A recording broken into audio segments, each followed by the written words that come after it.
You're listening to the Served Up Show, a podcast that features inspiring beverage professionals and topic experts that share their passions through meaningful content.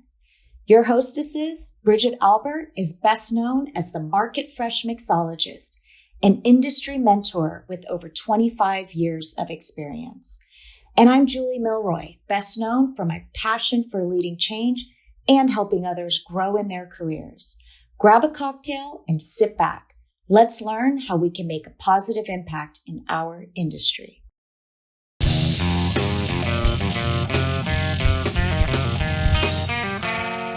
Hey y'all, it's Bridget here. Today we're delighted to have Tara Nurin with us, the author of A Woman's Place in the Brewhouse and a true change maker in advocating for women's roles in the beer industry. Tara's book shines a light on the often overlooked contributions of women in brewing, reshaping our understanding of the history of beer. As a wellness curator, she brings a holistic perspective to her work, bridging the gap between beer culture and personal well-being. Join us as we explore the dynamic worlds of brewing and wellness with Tara. Get ready for an enriching conversation that promises to leave you both enlightened and thirsty for more. So go grab yourself your favorite beer and enjoy the show.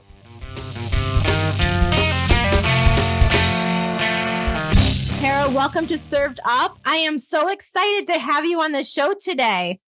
I'm so excited to be here. You guys sound, I shouldn't even say guys.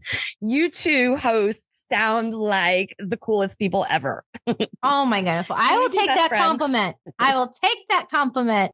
Well, I'm excited for a multitude of reasons that we will dive into about you, and what you have accomplished professionally is absolutely amazing. So can you tell our listeners where you got your start?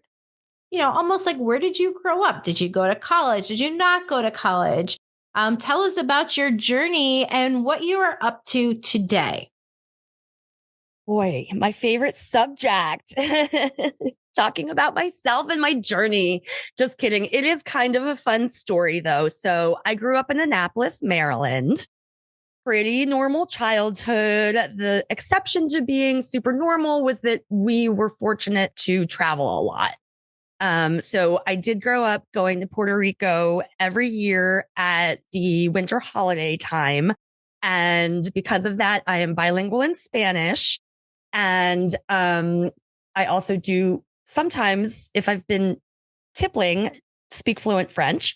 I went to Tufts University outside of Boston, and I spent a semester abroad in Paris.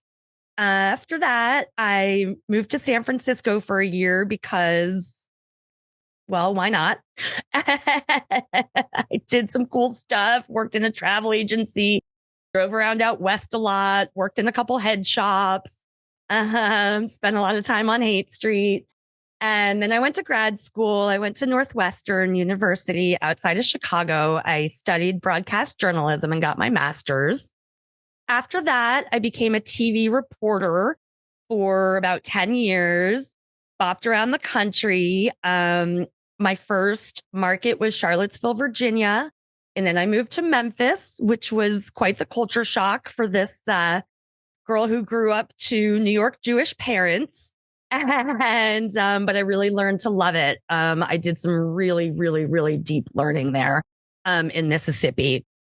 And then I got a job in Philly for the Comcast-owned TV station, and that's how I ended up in this area.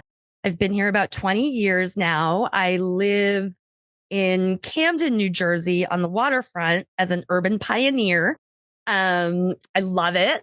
And as I like to say tongue in cheek, I live so close to Philly that I can see Philly from my house, which is actually true. So in 2005, after I was already here in the Philly area, I left TV, or, corporate TV anyway, and started freelancing. And this is my big, how did you get into beer writing story? So my biggest client at the time, I mean, I was doing some writing, right? Covering like dining, destinations, travel, good lifestyle, fun stuff like that. And, my biggest client was the Tourism Bureau, Philly Tourism Bureau. And as I like to say, in 2005, in my opinion, Philadelphia was the center of East Coast craft beer. And the advice I was getting at the time from more seasoned journalists was, you should really pick a lane, develop a specialty. And because for the Tourism Bureau, I was happily doing a lot of exploring and writing about the new breweries that were opening. We're talking Yards as an example. Dock Street came back online a little bit after that. And the beer bars that we were then calling gastropubs, because we're talking about 20 years ago at this point. So microbreweries and gastropubs in the lexicon of 2005. And I really fell in love with that sort of ethos, that lifestyle. I really believed in the community aspect of it. The brewers were all so eco-aware. And I saw the potential for a lot of sort of culinary, beverage and culinary tourism based around breweries. I saw that it could be an incredible economic driver for cities like Philadelphia. I also looked around and realized that I was right at that particular year, pretty much the only person covering women in the beer industry with any regularity anyway. And sort of kind of the only woman writing about beer with any regularity as well. And so I thought, hey, this would be a great specialty, right place, right time, right gender. Right. And, I really dove into that and, started really focusing about writing about women in beer in particular. And that turned into columns and memberships. I started New Jersey's first, beer education group for women. I joined the Pink Boots Society for professional women in the beer industry, which is now all fermented beverages. And in around 2016, I was voluntold by my mentor who founded Pink Boots that I needed to write a book about the history of women in beer. And I remember the conversation very clearly. She said, nobody's written a book about the history of women in beer before, and you need to write it. And Terry Ferendorf, that's her name, has these grand visions for the women she mentors. She's just so inspiring and believes in us so much. And she'd been giving me these lofty ideas for years that I thought, I can't do that. I can't do that. Who am I to do that? Right? We doubt ourselves all the time, unfortunately. And when she suggested I write the book, I thought, well, I'm actually a professional writer. All kinds of people write books. Why not? I could actually do this. So, I did. And, so I wrote the first comprehensive history of women in beer, all 200,000 years of it. And, it changed my life. I am so grateful to Terry every day. The responses are profound. I am so humbled all the time to meet people whose lives have been impacted by writing the book. And, I'm sure we can talk about that a little later. I've had the good fortune in the past few years to travel around the country and world promoting the book, speaking about topics related to women and people who are not the dominant majority in beer. Well, and I want to say in spirits, I skipped over a couple kind of big things. I usually do forget to mention those. Some of the writing I was doing and still do in this more recent part of my journalism career is writing about beer and spirits for publications like Forbes. I was the beer and spirits contributor for a couple of years. I write for Food Network, Food and Wine, etc. And in this period of my life, I also teach several design courses and teach several beer and spirits courses for Wilmington University in Delaware. And I do marketing and writing for entities in the beverage alcohol space. I think that's a pretty good summary to get us to the present. And I apologize if I'm talking too long. Not at all. Keep going, Cool. sister. I'm loving it. All right, cool. Right now, I am at I don't really want to call it a change or a pivot, but I'm in a career shift at the moment where I am very much leaning into education in the realm of workplace wellness in beverage alcohol and hospitality. I helped launch an organization that raises money for women and non-binary people in the beer industry to learn transcendental meditation as a way to heal from workplace trauma they might have experienced, on the job. I am working on centering that in my career. So what I'm doing is working on developing educational programming for people in beverage, alcohol, and hospitality to learn how to mitigate and prevent burnout, how to create healthier workspaces. As we know, unfortunately, hospitality isn't necessarily known for being the least toxic industry in the world. And I would very much like to raise the consciousness level, teach people to embrace transcendental meditation as a very proven way to heal from trauma and be able to become more resilient and have more sustainable hospitality careers. Transcendental meditation has enjoyed more than 600 peer-reviewed studies as to its efficacy on being pretty much the gold standard of meditation in healing all sorts of emotional and physical ailments. And we're talking about the Defense Department using it to treat PTSD.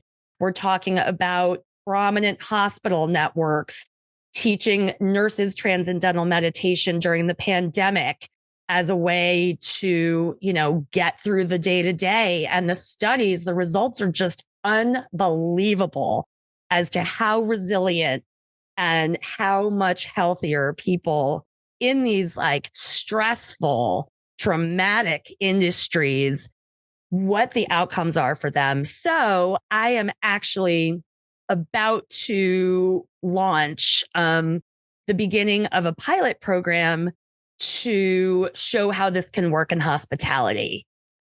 I'm hoping that by showing people that transcendental meditation can do wonders for the individual in hospitality as a way, like I said, to become much more resilient, these individual effects will have ripple effects throughout the organization and then throughout the industry overall.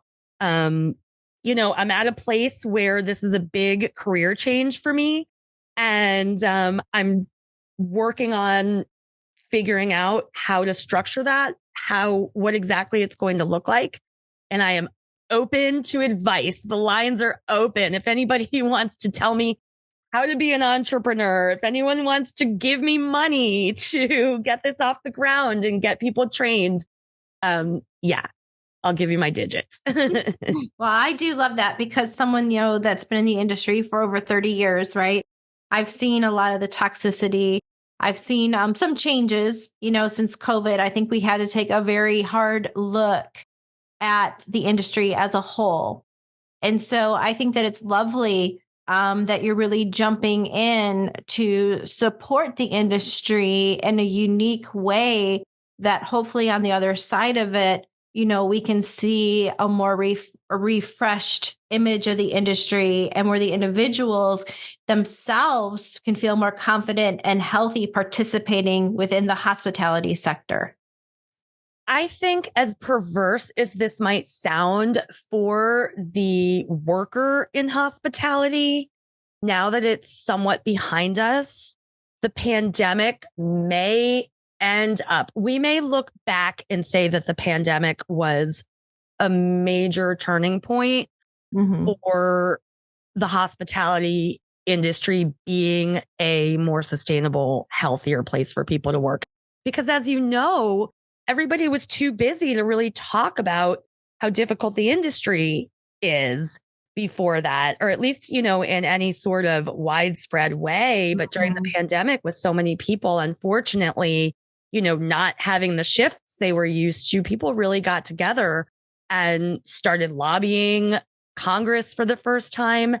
And, some things happened in the beer industry and in the world at that time that really did make a lot of us wake up. And now I'm very gratified to see in the past couple years how many organizations are springing up and how many campaigns are springing up, how many initiatives within beverage, alcohol, and hospitality to address some of these issues. I know Women of the Vine and Spirits, for instance, has just launched 86 Harassment, I think it's called. And I'm seeing a lot of this, and I'm very gratified and very much looking forward to hopefully partnering with all of those organizations with my workplace wellness organization to make as much of an impact as possible. Well, yeah, I'm really excited to see your journey unfold within that sector for sure, because it's really important. It's, it's kind of ridiculous when you think about it. We're talking about a lot about women, right, in the industry, or those who identify as women in the industry. And what I find is interesting is that women are truly not the minority as humans, or the majority, and yet in hospitality, beer, spirits, wine, we are the minority. And if you're a woman of color, you're really the minority. And we can just keep on going down the line. So I do want to bring it back just, a little bit to the book that you wrote, because I think it's really important for people that look like you and I, and especially, somebody speaking myself that owns 2 breweries, is, your book, A Woman's Place is the Brewhouse. And I want to talk just a little bit about some of the stories that you have in there. You talked about what inspired you to write it, but really, how did you come up with that title? And can you give like a quick snapshot of the history of women in the brew house? Because I think that, and as somebody who's speaking that's in the space, I am in the brewery space, surrounded by men with beards, my husband included. There's nothing wrong with men with beards, but it's very rare that we see a female in this space. So could you talk to that? Absolutely. So as far as the title goes, I cannot take credit for that. My editor came up with the title, and she did not know this, but there was one beer that had been brewed before the book came out that was called A Woman's Place is in the Brewhouse. And I encountered the brewer after, and happily she was thrilled. The working title of the book was Don't Worry, Darling, You Didn't Burn the Beer, because there was a Miller ad in the 50s that has this woman looking distraught in the kitchen, and her husband is basically patting her on the head. And he says, "Don't worry, darling, you didn't burn the beer." And I just love that so much. I had to have the magnet made, custom made for me, and it's on my fridge. Anyway, we went with A Woman's Place is in the Brewhouse, which I think is also a great title. So here is the quick story of how and why historians believe that women did actually invent beer. Now, I do have to give the caveat that when we're talking about ancient history, there's a lot that's unknown, but this is my educated opinion based on a lot of research and people I trust, which is that alcohol was probably accidentally discovered back when we were hunter-gatherers in Africa, walking our way north out of southern Africa. Most likely there was some sort of honey or dew or something that got wet, got spontaneously fermented by wild yeast in the air. Somebody drank it. Don't you always wonder who that person is who was the first to discover that, raspberries are edible and other things aren't? Anyway, somebody drank it, caught a buzz, and everyone else, caught on. Thought, hey, that looks fun. And so as labor became a little bit more gendered over the years, again, still probably in hunter-gatherer times, generally, not always, but generally, the men would be out hunting and the women would be home tending to the fire and the children and the food and the beverage making. Now, over time, people either discovered or incorrectly perceived, depending on time and place, that the water was contaminated. And they discovered that the people who were drinking beer, which had to be heated and later boiled, we're not getting quite so sick and dying. So they caught on that beer safe, water not. So throughout history, and it's shocking to me that we don't just all know this as a matter of course, beer has been the staple beverage for many, many civilizations. And that includes kids, babies, families, breakfast, lunch, and dinner. Now we're talking about low alcohol beer here, small beer, but because it was the primary beverage for so long in so many places, it was women's work to make as part of the meal. Now, what has happened with astonishing regularity, and this is the premise of my book, is that when women have been able to brew a little bit extra, they would sell it for a little bit of money. And sometimes that would be in their own home. Sometimes that would be in the general marketplace. Sometimes that would be in, a freestanding tavern. But women who were able to sell a little bit of the beer were able to grab onto a tiny bit of independence, whether they were, making a little money for themselves or contributing to the family. In every time and place, as I keep saying, one of three forces would come in and replace women with men. And that would be either religion, politics, or economics. So what does that look like? Several industrial revolutions have made it so that women who very often weren't allowed to own property, didn't really have their own money in most cases, didn't have access to greater networks, logistical networks, human networks. They've lost the ability to compete once beer became profitable, once industrial revolutions professionalized it. So in every case, men have taken over. And then we get to the mid 20th century, we get to the 21st century, and beer is considered a man's beverage. And women who work in the industry still to this day probably can't count the number of times when people ask them, hey, can I talk to the guy who makes this?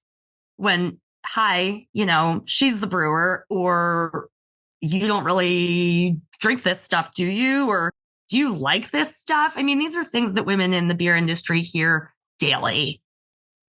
I totally understand. I think that, whether it's in the beer industry or, just many of the beverage alcohol production, right? Especially on the production side, if it's even spirits, wine, it always seems to be shocking or incredibly unique if a woman is the one, doing the hands-on work. And so hopefully with your book, really educating folks on the history and making those changes as well, through your wellness programming, I think that's just going to really add to the evolution of the industry, which is desperately needed. So needed. And I'm sure that you see this, maybe have experienced it yourself with patrons in your own breweries or maybe with contractors. The way that the workplace wellness component of my career came about is what I say is the Me Too movement finally came to craft beer in May 2021. And for any of your listeners who don't know what happened, the quick version is there was a production manager named Brienne Allen in Massachusetts who put out an IG video post one day and said, a contractor just walked by me and barked at me. And she said, what experiences with sexism have you experienced in the beer industry? And, until that happened, there was rampant sexism at all levels of the beer industry, but people did not talk about it. It was so whispered, maybe. People were afraid of retaliation if they spoke up, either retaliation within their own workspace or, if they quit, word would get out and they'd be labeled a troublemaker and they wouldn't be able to get hired anywhere else in their market. So nobody was talking about it for decades. And something, I don't know why, maybe it was the pandemic. People were just pissed, fed up, tired. Maybe it was, because George Floyd had created this like racial reckoning a year earlier. People started talking when Brienne put out on Instagram, what experiences with sexism have you faced in the beer industry? I hate to use the cliche, but the floodgates opened. Thousands and thousands and thousands of people started writing to her. Wow. On Instagram, and founders of breweries quit, breweries closed. Here in Philly, one of our most popular breweries had some major fallout. I think 3 board members of the planning committee for our Philly Beer Week quit. And it's just kept going and going, thank goodness, because people are talking about it. Initiatives are starting. DEI programs are getting put into place.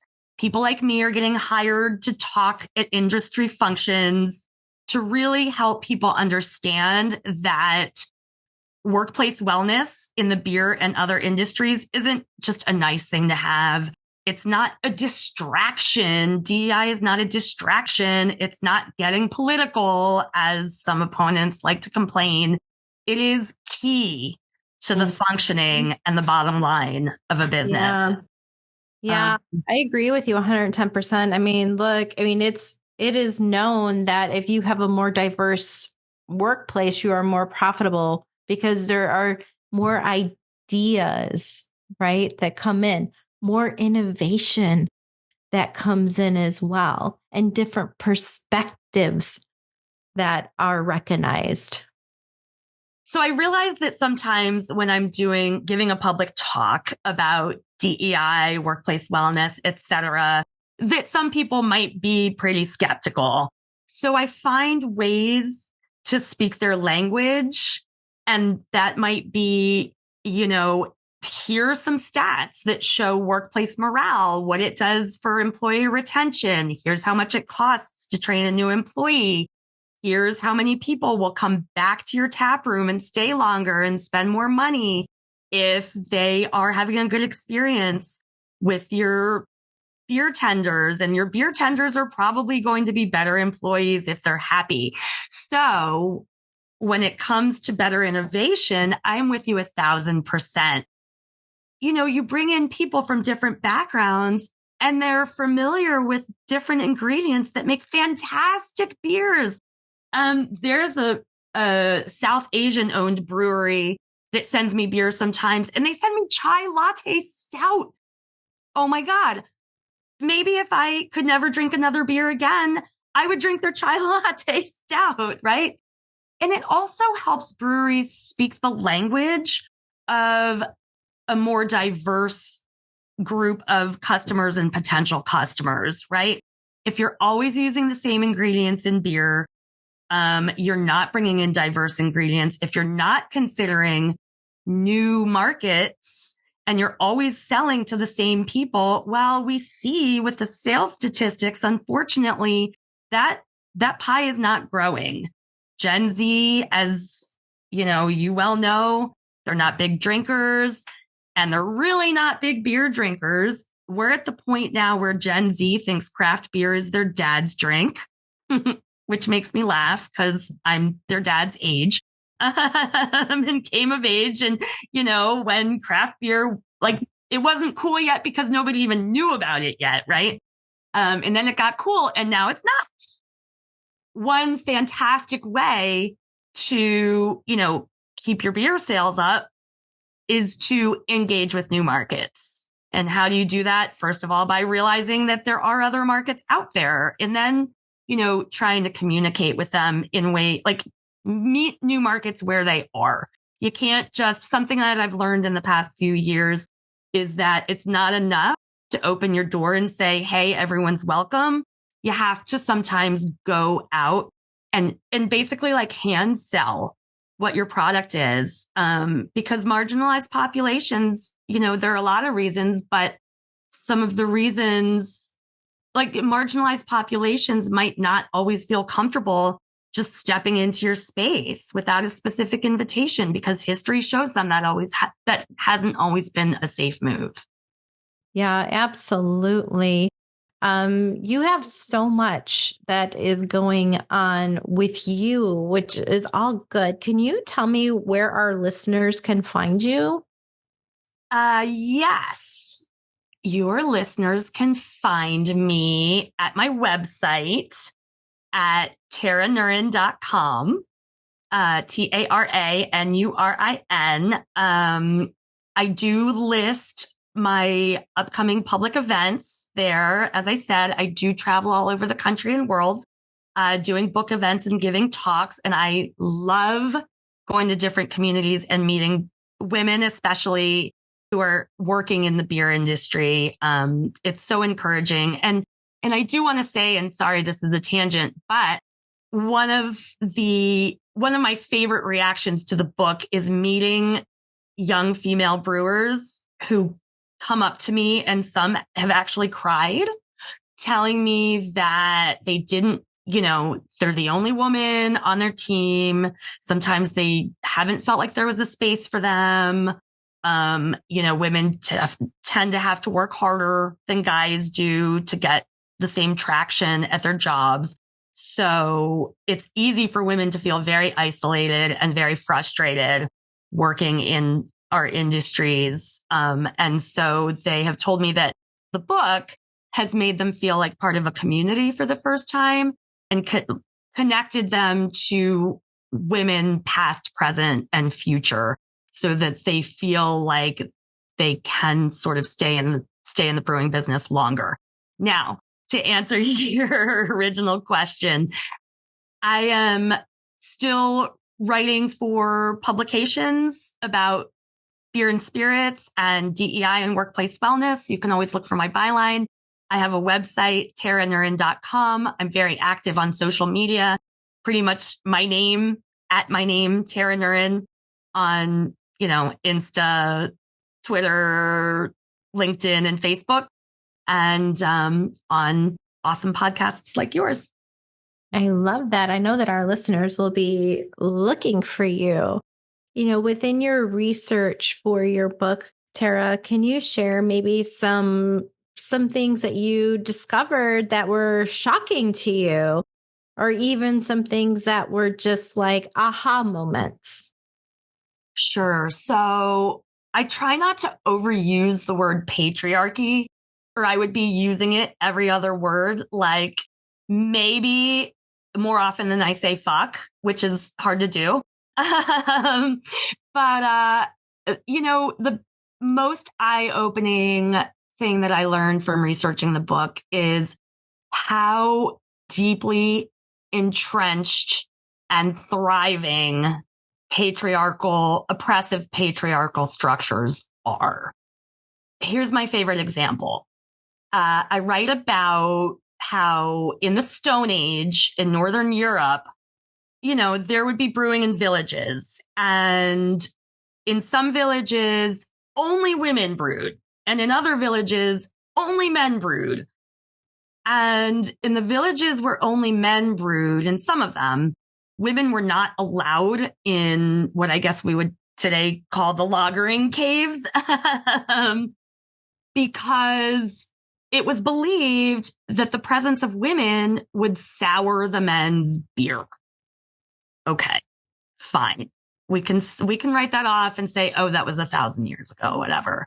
Well, I interviewed a woman named Jerry, who is now in her 80s or 90s, who is one of these great women who actually worked in the beer industry throughout the latter half of the 20th century, which is amazing because there were like practically no women doing that.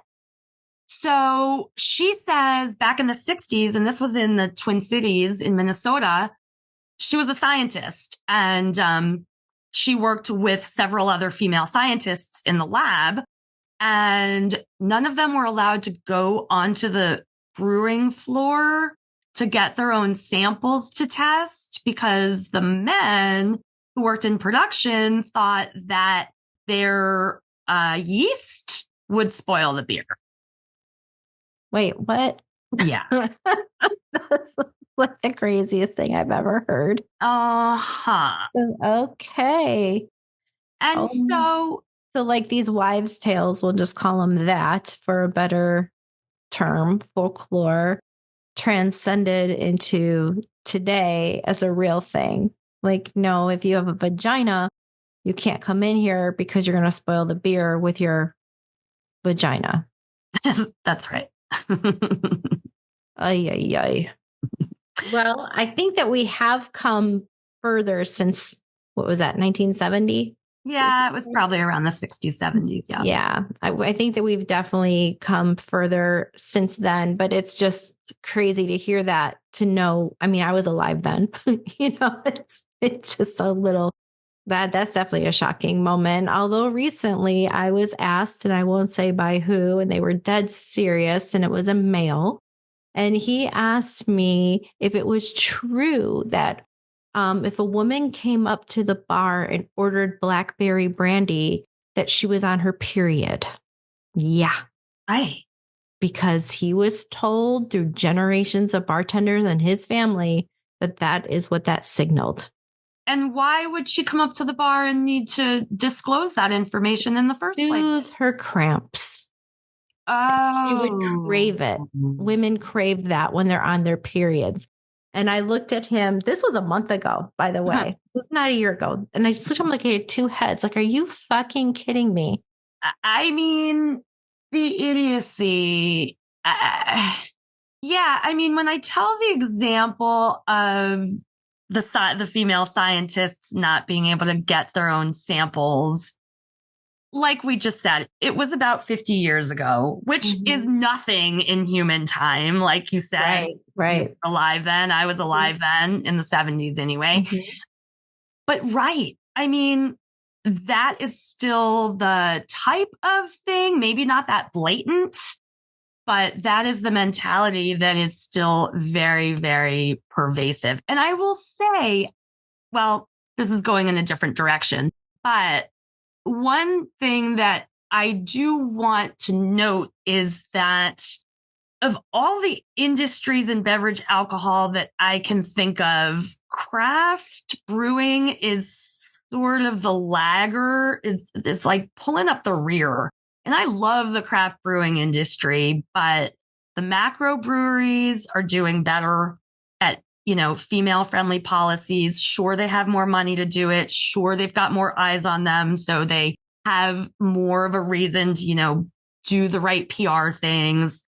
But the macro breweries are doing much better at creating more female friendly workplaces than craft breweries are on the whole. Spirits, I see doing a better job than beer. I mean, some of the top people in spirits are women, obviously not enough, but I see more women getting appointed to those high positions now in spirits than beer. And cannabis, for all of the shit mess that industry is, I feel like because it's such a new industry, they sort of started with their DEI mentality in a modern place. So they started, at a more progressive place than any of the other industries did. So they're moving forward faster. I don't know. Do you see that?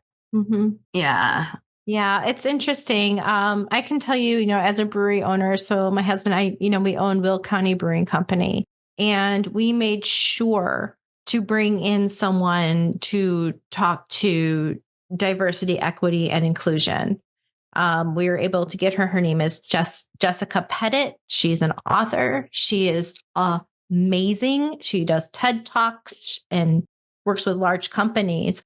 But we reached out to her because we saw, even though we are teeny tiny, that it was important enough that our team would be educated within that space. And if we can do it, anybody can do it, folks. There's no excuses.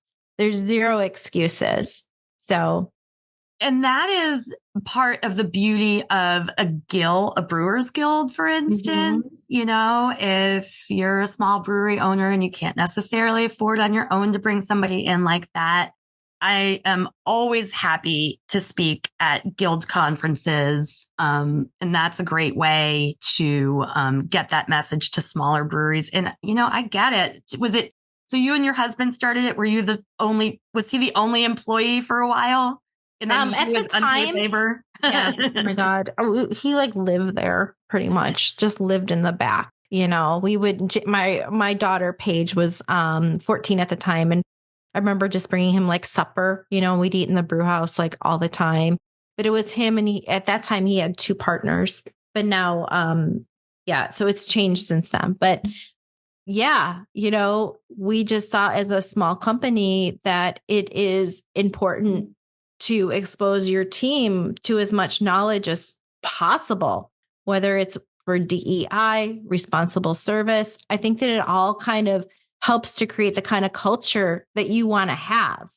And so that's the kind of culture that we want to have in our breweries. It's a kind of culture, it's the same culture that we have here at home. Everyone's welcome. We have zero tolerance for racism, for anyone that disparages any sort of gender, anything. You're out. You are 86. We have a zero tolerance policy. And so these are just easy things that you can do. And as far as Jess Pettit goes, we introduced her right away to our local guild, and she wound up doing a presentation for them as well around diversity, equity, inclusion. So you never know, even as a small business, what you can kind of start and then see it snowball. But I always say, look at us. We're a great example. Teeny tiny, could be as small as businesses could be. But if we can do it, you can do it too. But yes, the beginning, we lived there. My husband lived there. So I can, but even with that, it was still so important beyond making the beer, beyond making your spirits, beyond making the wine, beyond running the bar, beyond running your restaurant. If you want to have that culture, a good culture where people feel safe, right? They feel respected. Then you get people that stay for a long time because they want to work with you. It's so true. And I mean, again, as far as arguments for people who don't buy into it naturally, this sort of thing can protect a business from liability too.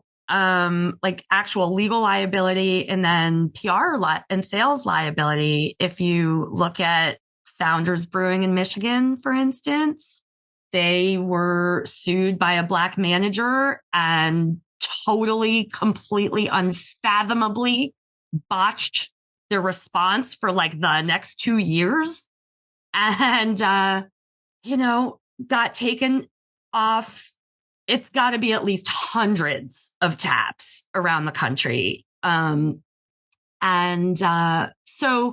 in thinking about breweries in particular, or craft distilleries, for instance, so many of them are started by one person or 3 people, like yours were, or was. And, so it can be so easy to be I don't have time. I'm cleaning the toilets in addition to everything else. But it's important to not just create the culture, but to codify it into actual written policies. Like so many breweries, maybe not so much anymore, but we're started, they're like super bro culture. It's just a guy and policies, whatever. It's like my two best friends working for me. But then you grow, right? And start hiring real people who aren't your cousin. And you protect yourself as a business owner by writing down policies, because then, even if like an employee fucks up, you can protect yourself if you have to fire them and say, hey, look, here's the written policy that you violated. But also it makes everybody kind of on the same page about what's allowed, what's acceptable, what's appropriate, right? Yeah, 100%, 100%. I'm excited for where craft has the potential of going in the future. I'm not someone who thinks that craft is dead. That I think, I've heard that term recently. But I don't see it. I think if you keep innovating and, like you said, reaching out to communities, that there's a place. If you put yourself out there, there's a place. I agree. I might regret saying this on a broadcast, but there is, there are people who will make almost their mantra, fuck craft beer. And that makes me sad. Every industry has its problems. Beer is no different. Beer has certain compounding factors that can make things worse. Alcohol. But craft beer was started and I think continues to be stewarded by a vast majority of really good people. And actually, to your point, that so instead of just saying fuck craft beer, like, what are you going to do about it? And yes, to their credit, some of the people who say that do things about it, but some don't, right? But to your point that you don't think craft beer is dead, I just got the idea, and I will never do it. So anyone can have the idea. We should make shirts that say craft is cool. I love that. I love that. Well, with that said, I want to thank you so much for being on Served Up. And I hope that you'll come back and tell us more about your journey, especially as you start your wellness programs, and keep us updated. Would love that.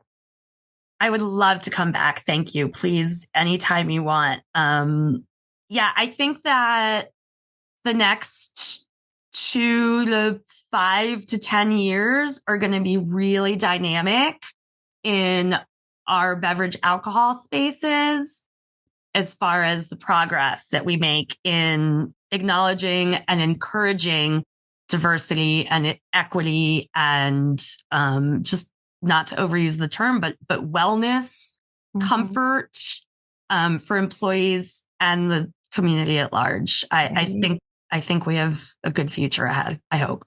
I agree. I think that we do. All we can go is forward. So with that said, I want to thank you for being on Served Up, and I want to wish you some great health and a lot of peace. Cheers to you.